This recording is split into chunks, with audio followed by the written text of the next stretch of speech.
What do you do when you run out of space or don't have any room in the ground? Well, you just grow some stuff in containers. And obviously I don't have a big yard and I want to make use of my driveway, so I am going to plant my biggest container ever. I mean, look at how huge this thing is. Oh, by the way, here's a, in case you're wondering, this is what it looked like when I was bringing the pot home. I couldn't actually even fit it into my car. So yeah, this is by far the biggest pot I've ever had in my life.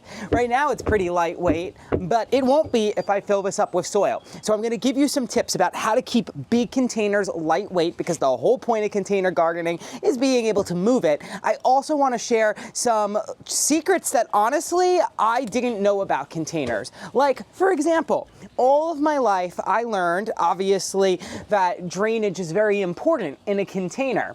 But did you know that putting rocks on the bottom of your containers is actually bad for drainage?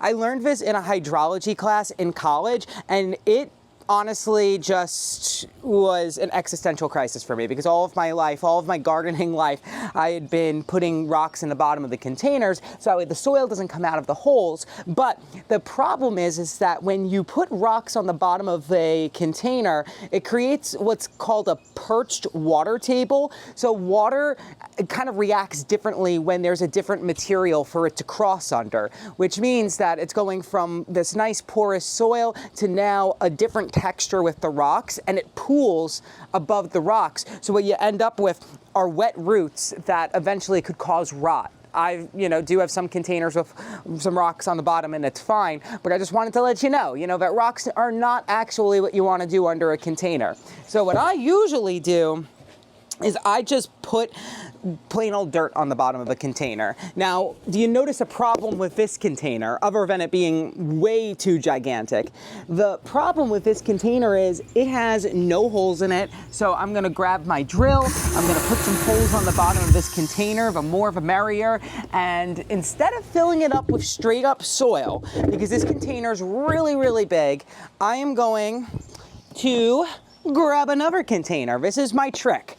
I'm gonna grab this other container and plop right down onto the bottom of this, and it's going to help kind of create a little gap between the soil. It's not necessary to have this much soil in the container for what I'm planting, and hopefully this will be sturdy for many, many years. You don't want to skimp out on this. You don't want to go cheap and put like styrofoam on the bottom of your container. It's just going to get crushed under the weight of the soil. So you definitely want to make sure that you spend the extra money, find something super sturdy, and that is going to be so much more important. I thought that this container had, some dirt on it, but it was actually bird poop, so that's gross. I just touched bird poop. There are a lot of birds out here lately, just enjoying the yard. Okay, what am I gonna plant in this container? Well, let me show you. My absolutely ridiculously massive mule palm.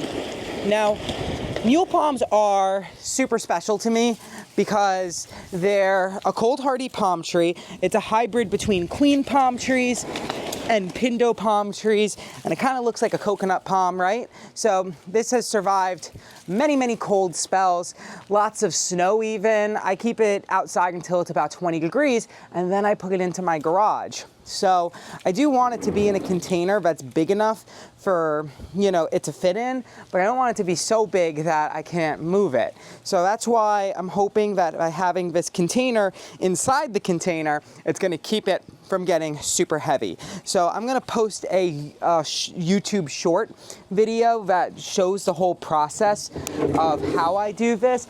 A lot of people make this mistake with dirt. This is a huge problem. If you buy dirt from the store, it's probably dry. So like this, for example, not only is it dry, but it's compressed dirt too.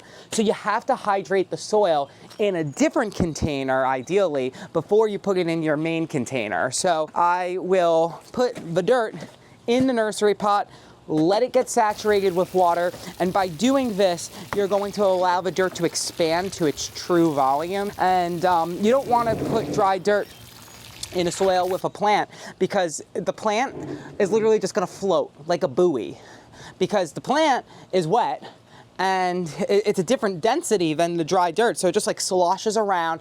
It will make a mess. I promise you, you will not regret it if you hydrate your soil first, and that way everything is taken care of when you put that plant in there. You don't want it to be like so wet that you dig your hand in it and it's like a globby mess. That's why I like to put it in these containers first, the little nursery containers, let the water flow out because there's really generous amount of holes in this, and then we put the dirt right in here, live our best life. So that's really all you need to know about planting a container. Although another mistake people make, I've never made this one before, I've made all the other ones I just talked about, but there's a big problem with people not planting it high or low enough. Like some people don't fill it up to the top. It's like, you know, maybe like 2 or 3 inches too shallow.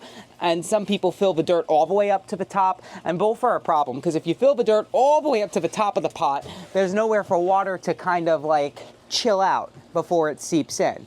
You don't want it to be flush with the top of the pot, right? You want your lip to be about 1 inch, so that way you can have the water just sit in the soil for a while, it'll absorb through, and it won't get messy either. That's the other thing too. If it's too high up the soil, then it sloshes over and it ends up all over your patio or your driveway if you're like me and you are addicted to growing plants and are now gardening in your driveway. That's a me problem. Honestly, I'm really happy with the way that this all turned out. The hardest part was definitely how heavy the palm tree was. I actually used my stairs to kind of help guide it into the gigantic planter, but it's really not that heavy, and I am so excited to have this new addition to the garden. Wait until you see what I planted in it. I have a really exciting plant, and I'll show it to you in my next video. It's a flower that nobody else is growing, but everybody should be.